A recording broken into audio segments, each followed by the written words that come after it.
ओम शांति। 9-10-81। अंतर्मुखी ही सदा बंधन मुक्त और योग युक्त। सदा बंधन मुक्त मुक्ति जीवन मुक्ति के दाता सुख के सागर शिव बाबा बोले।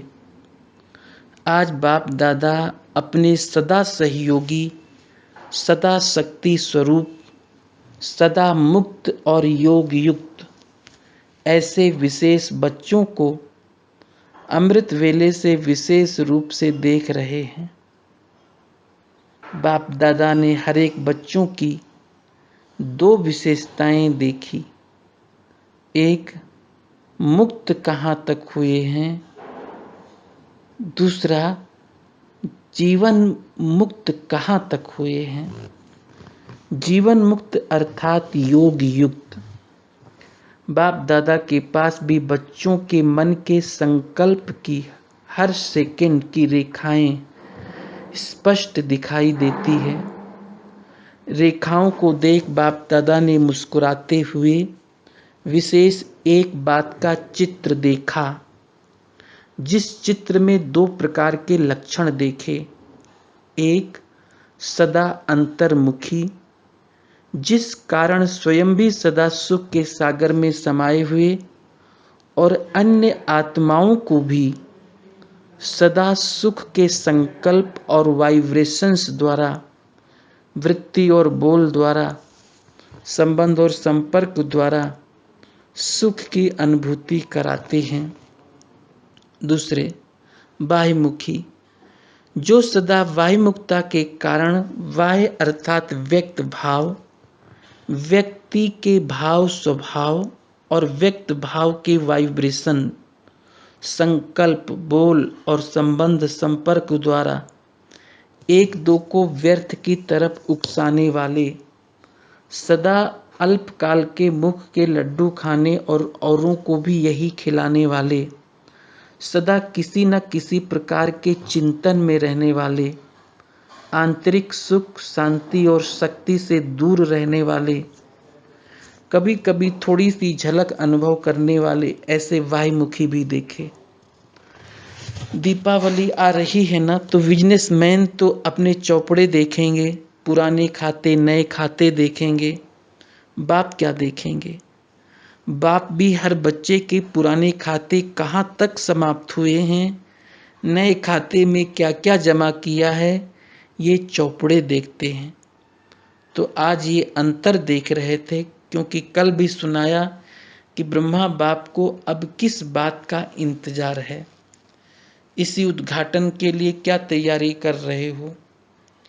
किसी से भी उद्घाटन कराते हो तो कौन सी तैयारी करते हो? क्या चीज रखते हो? उद्घाटन के पहले जो भी रिबन बांधते हो या फूलों को बांधते हो, पहले कैंची से काटते हो, फिर उद्घाटन होता है। और कैंची को रखते कहाँ हो? फूलों से सजी हुई थाली के अंदर।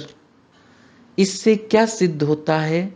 बंधन मुक्त होने के पहले स्वयं को गुणों के फूलों से संपन्न करना है, तो स्वतः ही बंधन मुक्त हो जाएंगे। उद्घाटन की तैयारी क्या हुई? एक तरफ स्वयं को संपन्न बनाना, लेकिन संपन्न बनने के पहले बाह्य मुक्ता के बंधनों से मुक्त होना है। ऐसे तैयार हुए हो? बाह्य मुक्ता के रस बाहर से बड़े आकर्षित करते हैं, इसलिए इसको कैंची लगाओ। ये रस ही सूक्ष्म बंधन बन सफलता की मंजिल से दूर कर देते हैं। प्रशंसा हो जाती है, लेकिन प्रत्यक्षता और सफलता नहीं हो सकती। इसलिए अब उद्घाटन की तैयारी करो। उद्घाटन की तैयारी करने वाले सदा फूलों के बगीचे में बाप दादा द्वारा लगी हुई फुलवाड़ी, फूलों की विशेषता की खुशबू लेने में और उसी खुशबू को सूंघने में सदा तत्पर होंगे। अर्थात उनकी जीवन रूपी थाली में सदा फूल ही फूल होंगे। ऐसे तैयार हो। इसमें नंबर 1 कौन जाएगा? मधुबन वाले या दिल्ली वाले, बहुत मर्तबा मिलेगा। बाप दादा के साथ साथ उद्घाटन करने वाले, इससे बड़ा भाग्य और क्या है। समान वाली आत्माएं ही साथ में उद्घाटन करेंगी। ऐसे तो नहीं समझते हो कि उद्घाटन करना माना सदा के लिए सूक्ष्म वतन वासी बनना व मूल वतन वासी बनना। ब्रह्मा बाप के साथ मूल वतन निवासी क्या सभी बनेंगे या थोड़े बनेंगे, क्या समझते हो। सब सर्विस स्थान छोड़ करके साथ जाएंगे, साथ जाएंगे व रुकेंगे। अच्छा, सूक्ष्म वतन में ब्रह्मा बाप गया, फिर आप यहाँ क्यों बैठ गए, तो क्या करेंगे। दादी से साथ चलेंगे। अच्छा, दीदी दादी दोनों ही साथ जाएंगी, क्या होगा। ये भी विचित्र रहस्य है। तो विशेष बात थी, उद्घाटन के लिए तैयार हो। दिल्ली वाले तैयार हैं। निमित्त सेवाधारी क्या समझते हो, कोई आशाएं तो नहीं रही हुई। संगम अच्छा लगता है, बाप दादा ही चले जाएंगे फिर भी रहेंगे। कब तक रहना है, साथ में जाने वाले तो धर्मराज को टाटा करेंगे, धर्मराज के पास जाएंगे ही नहीं। अच्छा, बाप तो चौपड़े साफ देखना चाहते हैं। थोड़ा भी पुराना खाता अर्थात वाहिमुक्ता का खाता संकल्प व संस्कार रूप में भी ना रह जाए, सदा सर्वबंधन मुक्त और योग युक्त। इसी को ही अंतर्मुखी कहा जाता है। बाप दादा इसी वायुमुक्ता के वायुमंडल को समाप्त करने के लिए इस वर्ष विशेष इशारा दे रहे हैं। सेवा करो, खूब करो, लेकिन वायुमुक्ता से अंतर्मुखी बनकर करो। वो होगा अंतर्मुक्ता की सूरत द्वारा। सेवा में वायुमुक्ता में ज़्यादा आ जाते हो, इसलिए सेवा अच्छी होती है। सेवा बहुत करते हैं, सिर्फ ये नाम वाला होता है। बाप इनों का बड़ा अच्छा है, बाप ऊंचे ते ऊंचा है, ये प्रत्यक्षता की सफलता कम होती है। इसलिए सुनाया ब्रह्मा वाहिमुक्ता की रिजल्ट प्रशंसा करेंगे, लेकिन प्रसन्नचित्त नहीं बनेंगे। बाप के बन जाएं, ये है प्रसन्नचित्त बनना।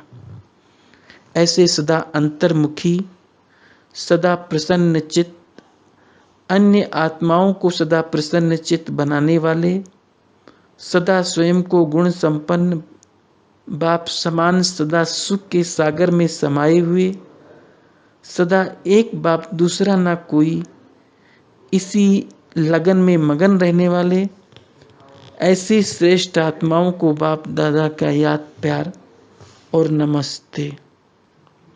दिल्ली जोन।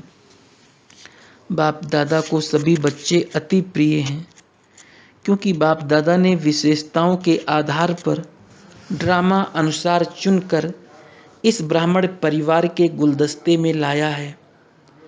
ये चैतन्य फूलों का गुलदस्ता है ना। हर एक फूल की विशेषता रंग रूप अपना अपना होता है। किस में खुशबू ज़्यादा होगी, किसका रंग रूप गुलदस्ते को सजाने वाला होगा, लेकिन है तो दोनों ही आवश्यक। सिर्फ गुलाब के फूलों का गुलदस्ता बनाओ और वैरायटी का बनाओ तो सुंदर क्या लगेगा। वैरायटी भी चाहिए, लेकिन गुलाब के फूलों को सदा बीच में डालेंगे, वैरायटी फूलों को किनारे पर डालेंगे, तो मैं कौन हूँ वो हर एक अपने आप को जानता है।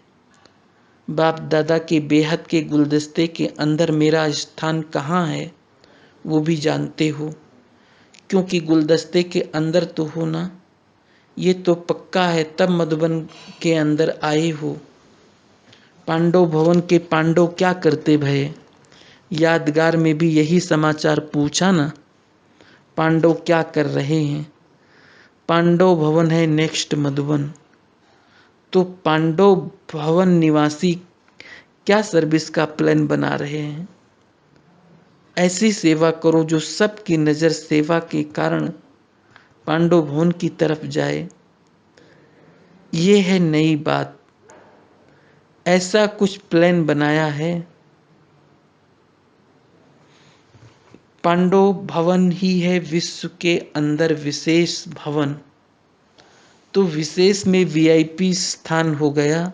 तो जैसे वीआईपी स्थान है वैसे वीआईपी की सेवा होना। दिल्ली है वीआईपी की नगरी और स्थान भी वीआईपी और करने वाले भी अच्छे महावीर वीआईपी हो। तो अभी क्या करेंगे? अपनी दिनचर्या को सेट करो। अभी देखो यहाँ इतना बड़ा कार्य है, दिनचर्या सेट होने के कारण चारों ओर के कार्य में सफलता को पा रहे हो, कार्य बढ़ रहा है। लेकिन दिनचर्या सेट होने के कारण ठीक नहीं हो के कारण कार्य ठीक हो जाता है। दिनचर्या सेट होने के कारण कार्य ठीक हो जाता है। सिर्फ ये अटेंशन। सुबह से रात तक अपना फिक्स प्रोग्राम डेली डायरी बनाओ, क्योंकि जिम्मेवार आत्माएं हो, रिवाजी आत्माएं नहीं, विश्व कल्याणकारी आत्माएं हो। तो जितना बड़ा आदमी होता है उसकी दिनचर्या सेट होती है। बड़े आदमी की निशानी है एक्यूरेट। एक्यूरेट का साधन है दिनचर्या की सेटिंग। एक व्यक्ति 10 व्यक्ति का कार्य कर सकता है। सेटिंग से समय एनर्जी बच जाती है। इसके कारण एक के बजाय 10 कार्य हो जाता है। अच्छा, सदा संतुष्ट आत्माएं होना। सदा बाप के साथ अर्थात सदा संतुष्ट। बाप और आप सदा संतुष्ट हो तो कंबाइंड की शक्ति कितनी बड़ी है। एक कार्य के बजाय 1000 कार्य कर सकते हो, क्योंकि 1000 भुजाओं वाला बाप आपके साथ है। दूसरा, सभी सहज योगी होना। बाप का बनना अर्थात सहज योगी बनना, क्योंकि बच्चा अर्थात भाग्यशाली। बच्चे को सिवाय बाप के और है ही क्या। माँ होते हुए भी प्राप्ति का आधार बाप है। प्यार के संबंध में माँ याद आएगी, प्राप्ति के संबंध में बाप याद आएगा। योग लगाना न पड़े लेकिन चाहते हुए भी एक बाप के सिवाय और कोई नजर न आए। बाप का बनना अर्थात सहज योगी बनना। अच्छा, ओम शांति।